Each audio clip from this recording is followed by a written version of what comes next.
বাচ্চাদের গরমের ছুটিতে আমরা বেরিয়ে পড়েছি নবদ্বীপ ধামে ৯টি দ্বীপ ভ্রমণের উদ্দেশ্যে।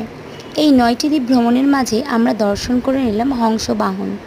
এই হংসবাহনে কথিত রয়েছে যে স্বয়ং মহাদেব ভগবদ্গীতা শ্রবণের জন্য বা বলতে পারেন হরিকথা শ্রবণের জন্য কৈলাস থেকে হংস করে, অর্থাৎ এই হংসটি নিয়েছিলেন ব্রহ্মার কাছ থেকে তিনি হংস করে এই ধরাধামে আবির্ভূত হয়েছিলেন এবং এখানে বসেই তিনি হরিকথা শ্রবণ করেছিলেন।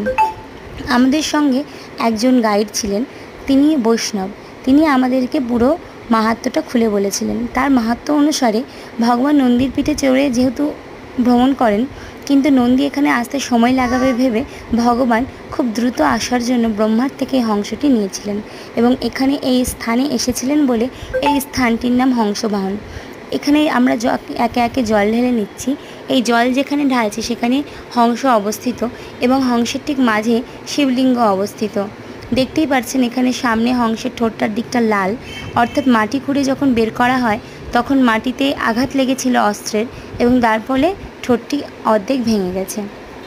আপনারা সবাই ভক্তিভরে দর্শন করুন এবং বলুন জয় জয় শ্রী রাধে।